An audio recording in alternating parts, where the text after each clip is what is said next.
potentially a mean thing to say, but it's something I honestly believe, because Hot Lady seems to not be the best team in general, but they're a breeding ground for great players. Absolutely, absolutely. Good individual skill, and they seem to find their way to Hot Lady. Like, once again, if we had another support retire or anything like that, then I think Pommy could very easily be poached and move up again, for example. He could use a little bit of polishing, but I think in certain, given a good variety of teammates, he could definitely do so. Yeah, same goes for Lias, to be honest. Like, if Lias plays with teammates from SPT, E-Star, or CE, I think he could become a star melee assassin or flex assassin player in no time. Here's a question for you. Do you think Pommy is better than Sar? Because I would say Sar is potentially... He has a very limited hero pool. Right. He very much only picks Uther these days, even with the changes to him. So, and he's never had those flashy moments where you're like, oh my god, that's Sar! Right? Yeah, exactly. Yeah. Like, he zapped a guy once, that was cool, but... Oh my god, Ariel made it through the bans. Sorry, that's just... Suddenly I'm on board. It's like, oh, excellent, we are in, guys. We have the first Ariel pick in almost 2 weeks. Actually coming in, as Genji was banned, but CE, they first banned Arthur, so this is a bit of a focus. Yeah, this is a bit of a focus indeed, and it also shows how important Arthas has become in the Chinese meta. Yesterday, there were multiple times where he was picked first. There were multiple times where he looked really, really strong. Across all teams, actually. I think all Chinese teams have stepped up their Arthas game tremendously. And doesn't surprise me to see him banned. It, of course, could also be, you know, the pavement of Illidan, maybe. Like, if they want to go Illidan, then removing that Arthas early on is definitely a good way to start the draft. However, Illidan plus Auriel, I would not be totally sold on it. Well, there's still this, the double support assassin. We are back to the start of the season, but it's just been let happen already. CE starting off very standard and immensely deadly. So, what do you make of this, that China still focuses pretty heavily on Auriel, Vala plus secondary support like Tassadar or Uther, when other regions have sort of abandoned this hype train, right? Yeah, this seems to be... This is why a lot of the times, due to the fact that Auriel is banned like all the time, this seems to be the case, is why we don't see it in China as much, but the comp still works. Very little's changed that makes it not work. It's literally the situation of the tools have not always been there. Would you actually go as far and say that either of the heroes, Tassadar or Auriel, maybe both of them, need further adjustment or fixing? Or do you think both heroes are in a perfect spot and it's just that teams can't figure out a way how to decently counter it? I think they're in a fine spot. I don't see an issue. Like, this comp is good, but it can be worked around in general. Like, I'm not sure. The only way you could fix it is by lowering Auriel's energy output, in which case you've just sort of nerfed her with everything that isn't those Hope batteries. So, honestly, I don't think you can change these heroes much without invalidating. Like, the Tassadar is substitutable for the Uther, so you don't need that. It could even go for the Auriel Rhaegar, which is horrendously deadly, as we've seen before. Right. A lot of teams seem to be getting it right by going for stuff like Chromie when you're against this, because it can really punish this style of comp.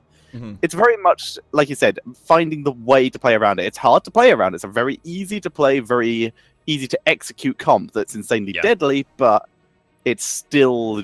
you can play against it.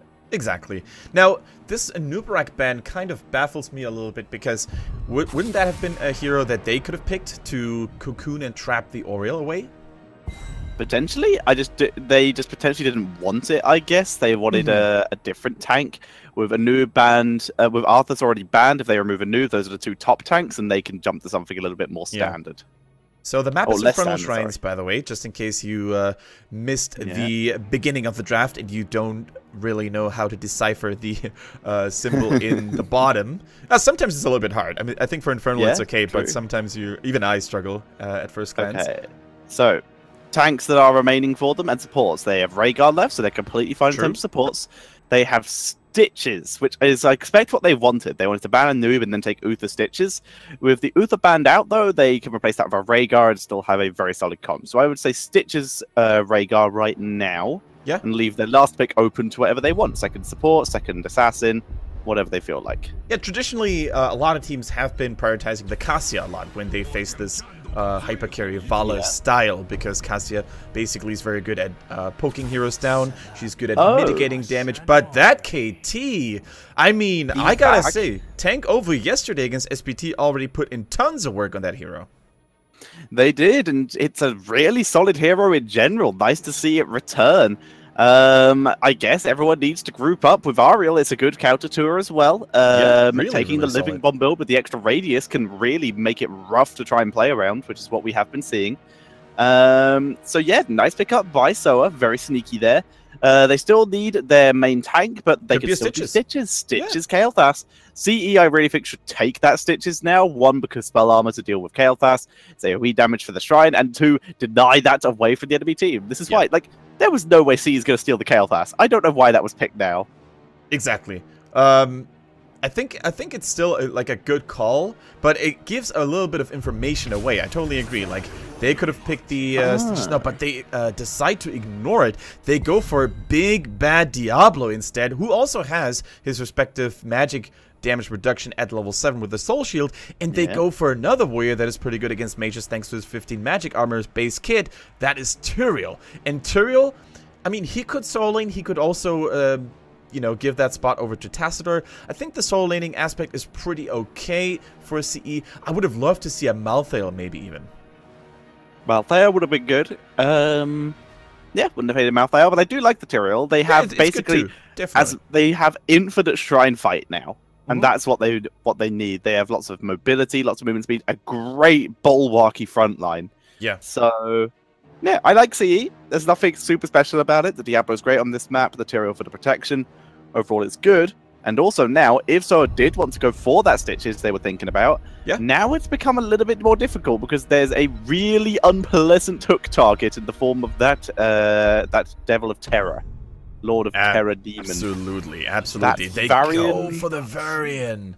All right. Okay. Sure.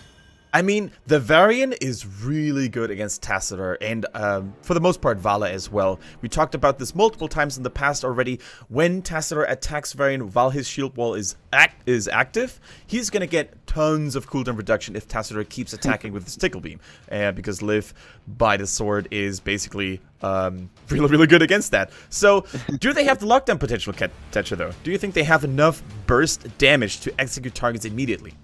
Like, likelihood is it's a taunt build because they need it. They need that lockdown and also the tankiness. So parry and taunt. They have Kael'thas follow-up for that. Dahaka Drag. They have a pretty fair amount of lockdown. Even if they were to engage onto Diablo, they have Curse Bullet as an option. So I don't hate it. They've got a lot of protection on the side of CE, though. We have the Sanctification. We have the Crystal Aegis. It's gonna be difficult to burst through all that. The Curse Bullet synergy with the Taunt by Varian is actually something that needs to be highlighted as well. I think teams like Fnatic in Europe, they execute this deadly pick playstyle almost to perfection, and I think it can work against what CE has as well. The only hindrance they will have to face is the Crystal Aegis. If that one can be baited out early, or if they can maybe disable Oriel and hinder her otherwise, that would be, you know, really good for SOA. They can definitely execute it. It's going to be rough, though. It is indeed going to be rough. Let's see if which one of these teams can execute their comp better. In terms of Shrine AoE, it's pretty even, but I'd actually lean towards SOA. Would you agree? Me too. Absolutely. Will Shrine Control be enough for them to take game number 1 against CE, though? We're going to find out in a bit, guys. SOA versus CE.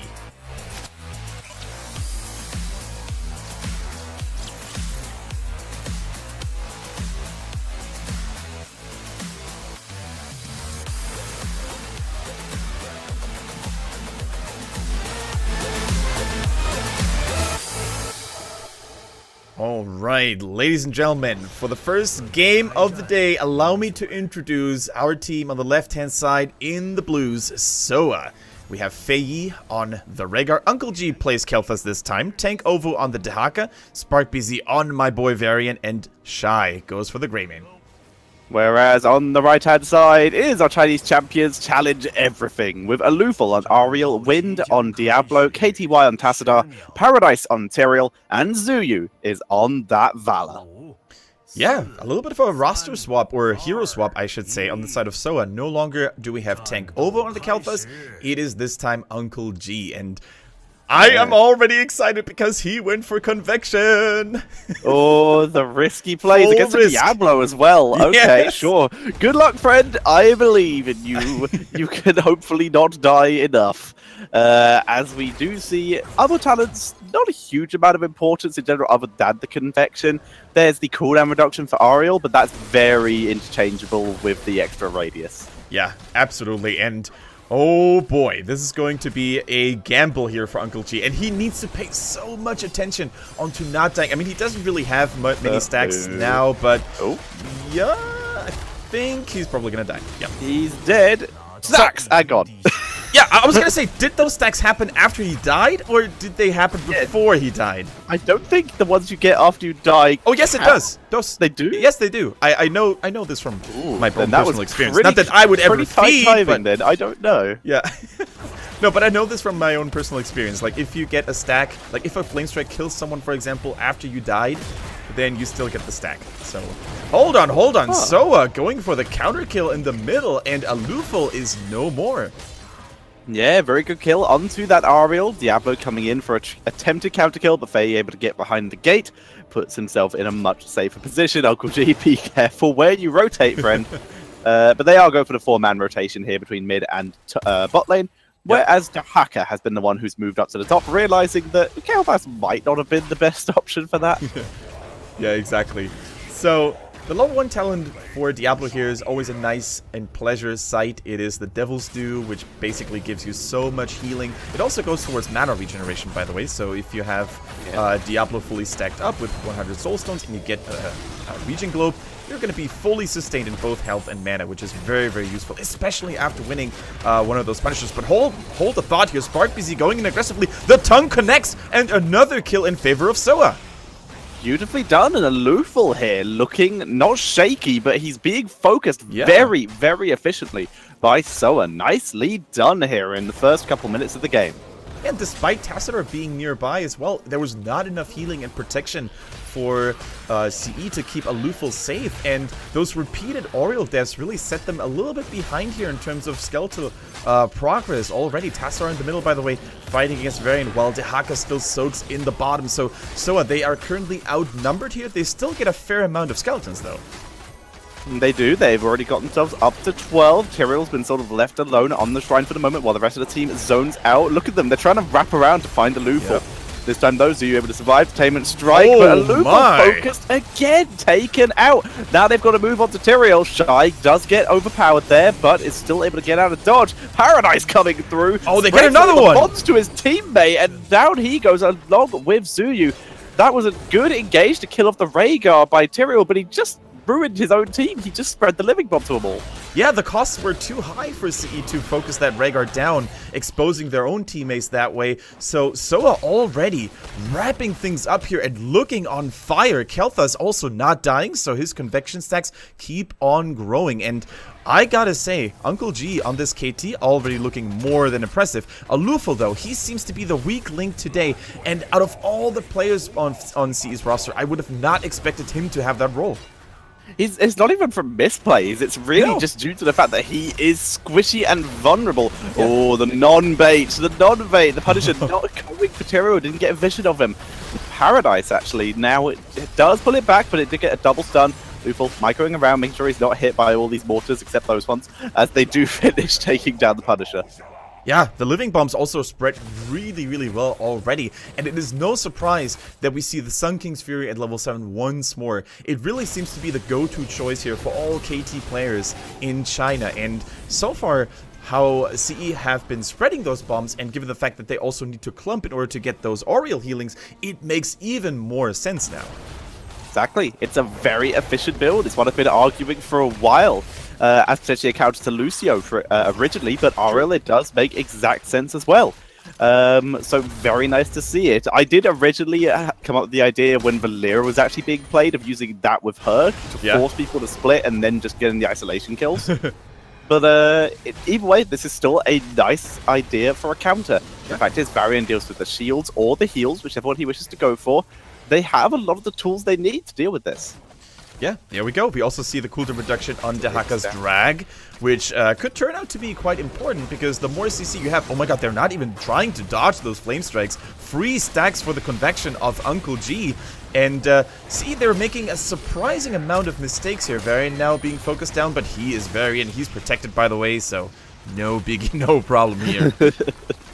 Protected by the way. One of everyone's favorite sentences in Heroes of the Storm. Hero getting dragged, but he is fine for the moment as the teams just continue to dance around for a bit. CE trying to put some pressure on in this bot lane.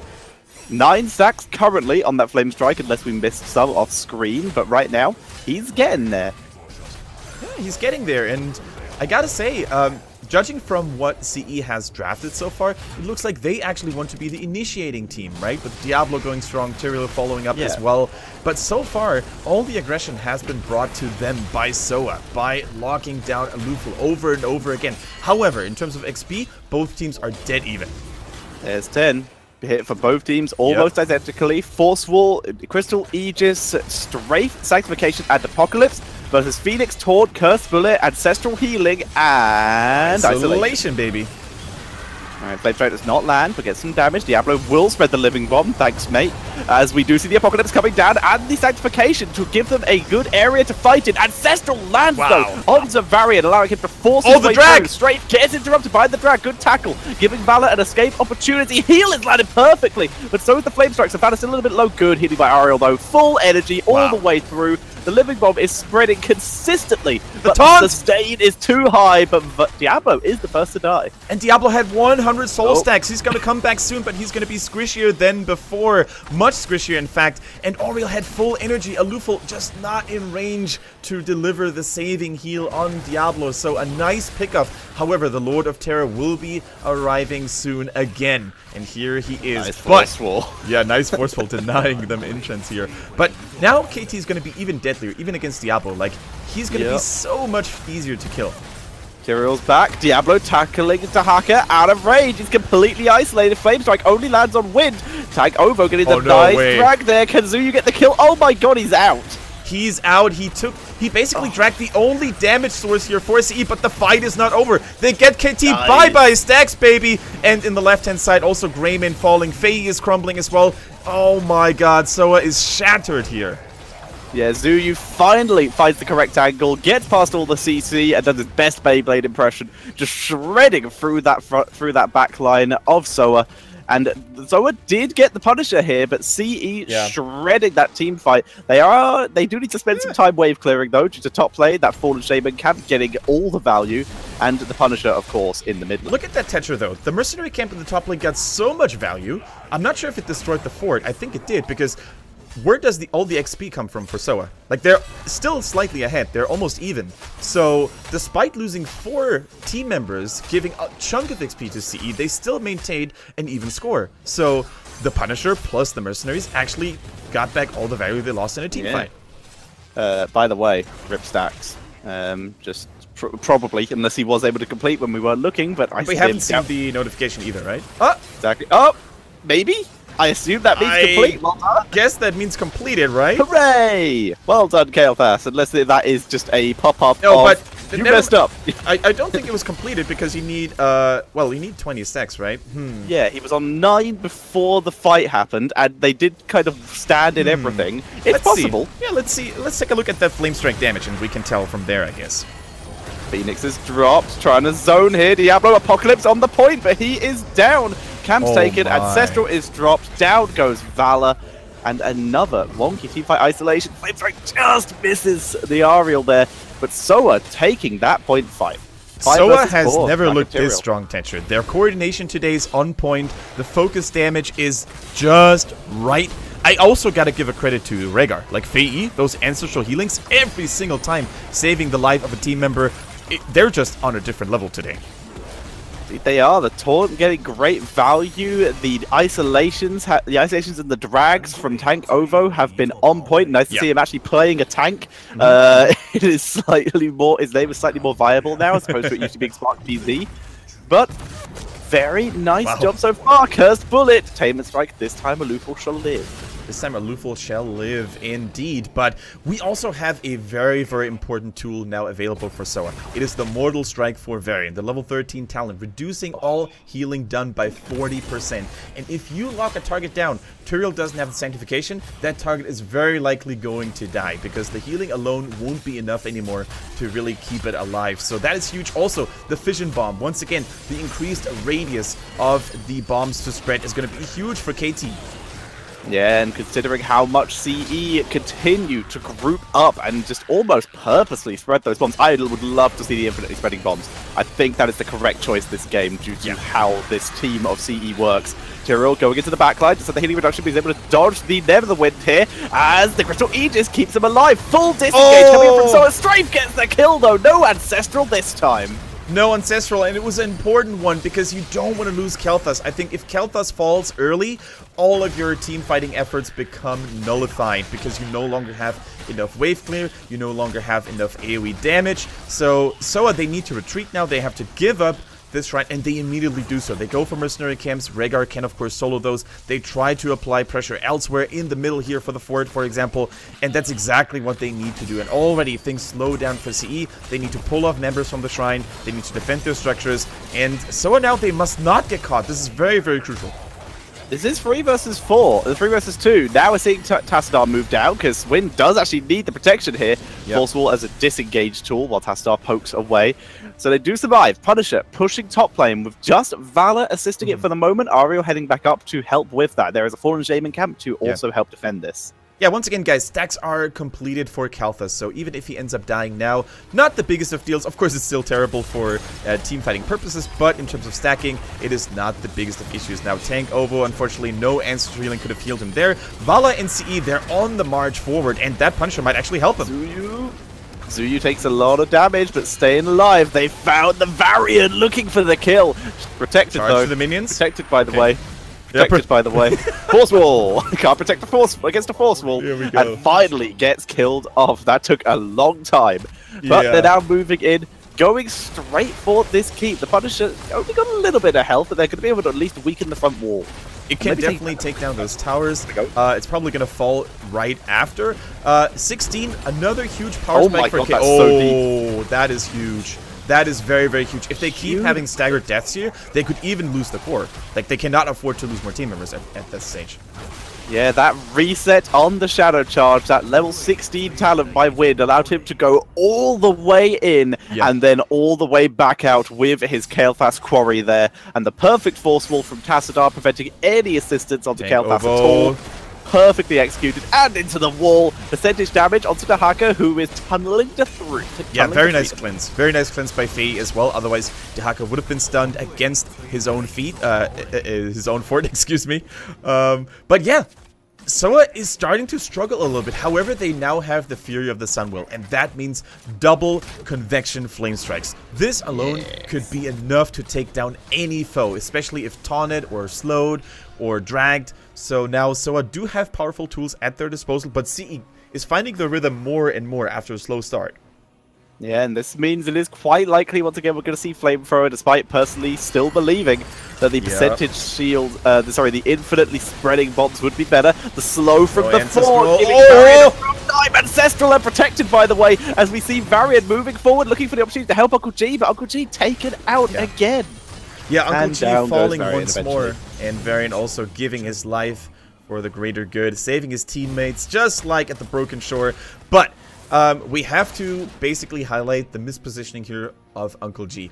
It is always nice, don't get me wrong, to deliver your deadly flame strikes, especially if you have 2 of them, and especially if they're empowered by convection. However, that means you cannot neglect your own safety. Staying alive at this point is more important than maybe catching 1 or 2 enemies in a flame strike.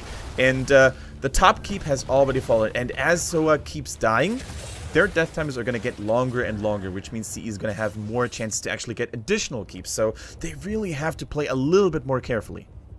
And there's something that we should bring up here. This is not completely the fault of Uncle G in his positioning.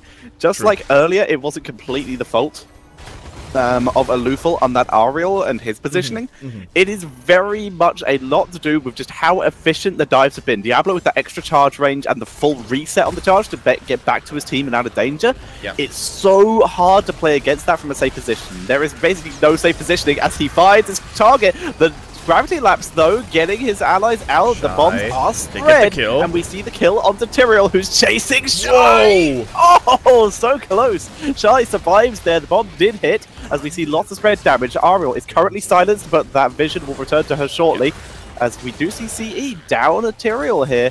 Are they still going to fight over this? Looks like they might. Shy cannot die. Like, Shy, if he gets killed, the answer soul's ready, and they baited that engage in. Can they punish Diablo? Save Diablo! Go on Alufal as Wind is dropping low. He blinks out of there. The damage is being spread, protected by the way. Varian is still going, staying alive, moving in. Crystal Aegis will not finish him, but Wind, no, the Tassadar shield keeps him alive. Oh my god! Valor shreds everyone in the backline, and we did see Diablo finally go down to Faye, but Faye is the only survivor for his team, and CE, by the skin of their teeth in a 4v5, are able to take the fight. Also, Diablo has returned. Yes, so, if only they hadn't been 3 levels down here, I think their damage numbers would have been higher, the scaling would have been better for them, they could have maybe had their level 20 talents as well, but being down a talent and 3 levels was in the end too much for them. Faye is not afraid to fight Alufal, but the fact that Alufal doesn't back down needs to tell him he's got reinforcements on his way. Here's Tank Ovo, though. They're going to try and defend this. Dragon misses the keep. Drag misses, though. Tank Ovo now in danger. Faye makes it to the base. He will survive. Tank Ovo needs to get a drag onto something. He needs to delay, but it's going to be too late, as that is GG. And CE, oh, actually, they're retreating. Hello, CE. All you need to do is focus the Door's dying. It's dropping. I think they're just trying to polish the KDA, right? They really are. There we go. Tyrael focusing. That's going to be it. GG. Zuyu's focus. Jesus Christ. Oh boy, oh boy, oh boy. GG. And CE are able to take game number 1. GG to CE, our reigning Chinese champions, looking a little bit stressed out in the early game. Alufal got caught over and over again, and SOA definitely had been turning on the heat. They can definitely be proud of their performance here. However, in the end, it was just not enough. They were getting out-leveled, outscaled a little bit. Also, the double support proved to be too tough to crack, but they had valiant attempts throughout the game. Yeah, very valiant attempts. Like you said, they were ahead in one situation. Was very cool to see.